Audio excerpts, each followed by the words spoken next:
వాడి గురించి మనం టాపిక్ పెట్టుకోవడము, వాడు అన్నాడని చెప్పేసి వాటికి మనం డిబేట్ పెట్టుకోవడం దండగా. ఎన్ని సినిమాలు చేసినా కూడా ప్రతి సినిమాలో ఎక్కడో ఒక చోట దేవుని పూజిస్తున్నాడు, హిందూ దేవుళ్ళని పూజిస్తున్నాడు ఆ సినిమాలో. అలా పూజిస్తున్నప్పుడు వాడికి అంతే రోషం ఉంటే ఇవి తప్పని చెప్పి అంటే నేను చెయ్యను, నాకు అవసరం లేదు ఈ సినిమా రోల్ అని చెప్పి వెళ్ళిపోవాలి. అక్కడ డబ్బు వస్తుంది కాబట్టి డబ్బు రావడానికి ఏదైనా నాకుతాడు అన్నట్టు. అక్కడ నువ్వు నీ సాంప్రదాయాలు నువ్వు పాటిస్తావు, వేరే వాళ్ళ సాంప్రదాయాలు నీకు పట్టవా? అసలు వేరే వాళ్ళ సంప్రదాయాల గురించి నీకెందుకు సంబంధం? నీ పదాన్ని నువ్వు చూసుకో. వేరే దేశాల్లో చూడు, దేహి దేహి మమ్మల్ని రక్షించండి అని చెప్పి బతుకుతున్నాడు. ఇక్కడ నువ్వు బతకడానికి స్వేచ్ఛనిచ్చారు, నువ్వు మాట్లాడుతున్నా కూడా ఇంకా నేను ఎవరు అరెస్ట్ చేయట్లేదు. ఇంత స్వేచ్ఛ ఇచ్చిన తర్వాత కూడా ఇంకా నీకు అంత కండకారం బలిపోయింది నీకు. రాముడు అప్పుడోడు కాదు, ఇక్కడోడు కాదు, అక్కడోడు, నీకు ఎందుకురా అవులేగా. వాస్తవంగా వాడు బతికేదో వాడు బతకాల, యూజ్లెస్ ఫెలో. వాడు ఏదో ఆర్టిస్ట్గా బతుకుతున్నాడు, ఆ బ్రతికేదో చక్కని బ్రతుకు వచ్చింది, భగవంతుడు ఇచ్చాడు. అది నీ భగవంతుడో మాకు భగవంతుడో ఎవడో ఒక భగవంతుడు ఇచ్చాడు కదా. కానీ ఇంతమంది నమ్మకాల మీద నువ్వు దెబ్బ కొట్టాలనే ఆలోచన నీకు ఎందుకు వస్తుంది? నీకు ఆ అహంకారం ఏంటి? ఈ అన్యాయంగా హిందూ ధర్మం మీద ఎలా మాట్లాడడం నీకు ఎంతవరకు కరెక్టు? నీలాంటి నికృష్టమైన వ్యధవులు దేశంలో ఉన్నందువల్లే మతాల మధ్య కులాల మధ్య చాలా ఇబ్బందులు జరుగుతున్నాయి, చాలా గొడవలు జరుగుతున్నాయి. ఎవరి మతాన్ని వాళ్ళు గౌరవించుకోవడం మన సంస్కారం, మన హిందూ సాంప్రదాయం.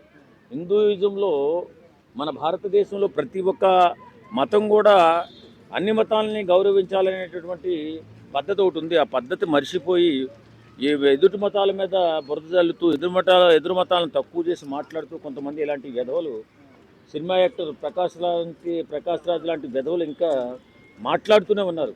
ఇది ఎప్పుడు కూడా మతాల మీద విషయాన్ని చిమ్ముతూ ఉంటారు. వాస్తవంగా ఏ మతం మీద కూడా ఎవరు కూడా వక్ర భాషలు చెప్పకూడదు. ఎవరి నమ్మకాన్ని వారు గౌరవించుకోవాలి. ఎందుకు గౌరవించుకోవాలంటే అందరం కూడా హిందూ దేశంలో, ఈ సెక్యులర్ దేశంలో అన్ని మతాలు సమానమే, అందరూ సమానమే, అందరూ అన్నదమ్ముల్లాగా అక్కజల్లా బ్రతుకుండాలనేటటువంటి మన దేశ సంస్కృతిని సాంప్రదాయాన్ని దెబ్బకొడుతున్న ఇలాంటి నీచమైన నికృష్టమైన దరిద్రులు అన్ని మతాల్లోనే ఉన్నారు. ఒక్క మతం అని నేను చెప్పను, కానీ ఈ మతంలోనే ఉన్నాడు, ఈ ప్రకాష్ రాజ్ అనే ఎదవ ఒకడే ఉన్నాడని చెప్పను. ఇలాంటి వెధవులు చాలా మతాల్లో ఉన్నారు. కాబట్టి నేనేమంటానంటే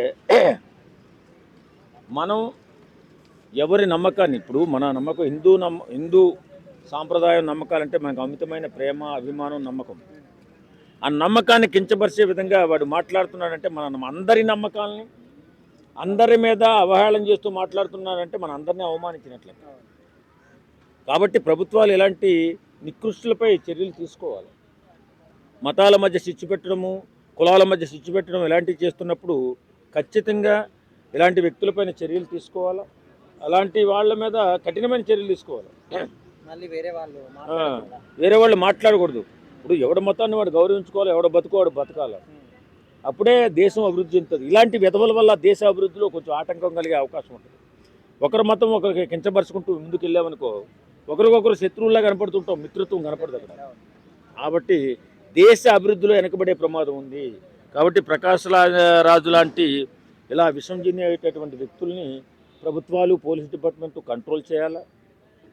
అందరూ బాగుండాలి, చక్కగా ఎవరి మతాన్ని వారు గౌరవించుకుంటూ ఎవరి బాధ్యతను వారు నిర్వర్తించుకుంటూ ముందుకెళ్తేనే మన దేశం అభివృద్ధిలో ముందుకెళ్తుంది. కాబట్టి మన దేశానికి అభివృద్ధికి ఆటంకం కలిగించేటటువంటి ఎవడైనా, ఏ మతస్థుడినైనా సరే కఠినంగా శిక్షించాలని కోరుకుంటున్నాం.